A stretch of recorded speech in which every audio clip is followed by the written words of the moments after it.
Shalom, selamat pagi, salam sejahtera untuk sahabat-sahabat firman Allah yang berbahagia pada pagi hari ini.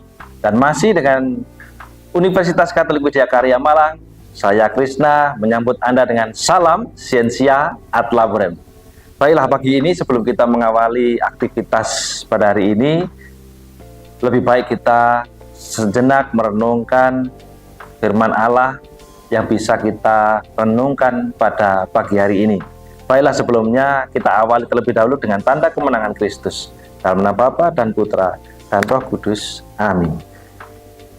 Bacaan pagi hari ini diambil dari Injil Yohanes bab 37 sampai dengan ayat 37 sampai dengan ayat 40. Semua yang diberikan Bapa kepadaku akan datang kepadaku, dan barang siapa datang kepadaku, ia tidak akan kubuang. Sebab aku telah turun dari surga, bukan untuk melakukan kehendakku, tetapi untuk melakukan kehendak Dia yang telah mengutus aku. Dan inilah kehendak Dia yang telah mengutus aku, yaitu supaya dari semua yang telah diberikannya kepadaku jangan ada yang hilang, tetapi supaya kubangkitkan pada akhir zaman. Sebab inilah kehendak Bapa-Ku, yaitu supaya setiap orang yang melihat Anak dan yang percaya kepadanya beroleh hidup yang kekal, dan supaya Aku membangkitkannya pada akhir zaman. Demikianlah sabda Tuhan. Syukur pada Allah. Sahabat-sahabat firman Allah yang dikasih dan mengasihi Tuhan, tidak ada anak yang tidak diberikan yang terbaik oleh orang tuanya. Atau dengan kata lain, tidak akan ada seorang ayah atau bapak yang akan memberikan sesuatu yang jelek kepada anaknya. Seorang bapak akan selalu memberikan yang terbaik kepada anak-anaknya. Nah, dalam bacaan pagi hari ini, siapakah yang diberikan Bapa kepada anak, yaitu Yesus di sini? Saya tidak bertanya apakah, tetapi siapakah? Berarti adalah kita semua yang mengimani Yesus Kristus sebagai Sang Juru Selamat. Sehingga jangan heran kalau ada tertulis, bukan kamu yang memilih aku, tetapi aku yang memilih kamu. Berarti kita yang dipilih adalah kita pemberian yang terbaik yang sudah dipilih oleh Bapa dan diberikan kepada sang anak. Dan ketika kita sudah diberikan, dikatakan di sini tidak akan ada yang kubuang. Akan tetapi memang manusia memiliki kehendak bebas. Kita boleh diberi keselamatan, tetapi kita boleh memilih apakah kita mau diselamatkan atau tidak mau diselamatkan. Itu memang kembali kepada masing-masing dari kita. Nah, berikutnya lagi adalah kenapa di sini dikatakan barang siapa percaya itu yang akan beroleh keselamatan. Karena memang dikatakan di sini bahwa nanti akan di 40 ini, sebab inilah kehendak Bapa-Ku, yaitu supaya setiap orang yang melihat Anak dan yang percaya kepadanya beroleh hidup yang kekal.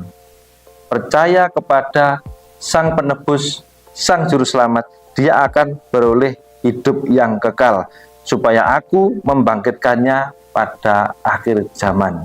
Pastinya percaya tidak hanya sekedar percaya saja, tetapi pastinya ada syarat dan ketentuan yang berlaku. Bagaimana menjadi seorang true believer atau orang yang percaya kepada Yesus Kristus, tidak hanya secara konyol, ya saya percaya, tetapi kita tidak menjalankan perintahnya. Pastinya juga tidak. Ya, dan di sini dikatakan supaya Aku membangkitkannya pada akhir zaman. Akhir zaman adalah akhir ketika usia kita selesai. Kita tidak akan mengerti kapan, apakah dunia ini akan betul-betul kiamat, itu pun kapan kita tidak tahu. Tapi satu hal yang pasti, ketika umur kita di dunia ini selesai, itulah akhir zaman kita.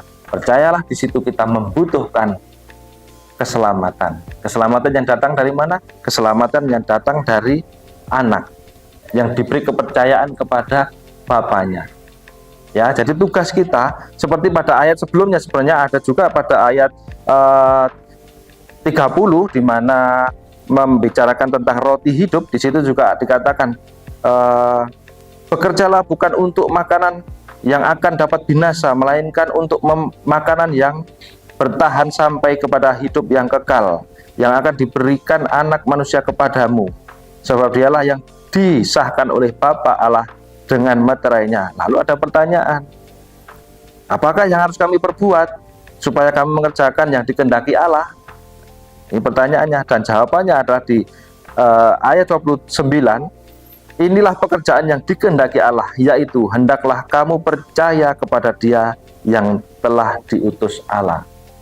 Sehingga kalau masalah percaya ini tidak hanya kepada Yesus saja sebagai sang anak, tetapi kepada para nabi-nabi sebelumnya yang juga mengajarkan tentang ajaran kebenaran, ajaran keselamatan, kita juga wajib percaya. Namun kembali lagi, sekali lagi, manusia diberi kehendak bebas. Dia bisa dipilih untuk diselamatkan, namun dia juga berhak memilih, memutuskan bahwa dia mau diselamatkan atau tidak mau diselamatkan.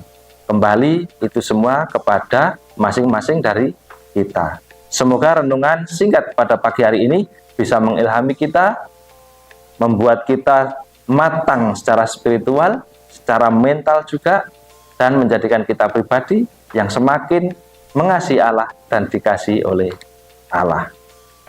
Amin.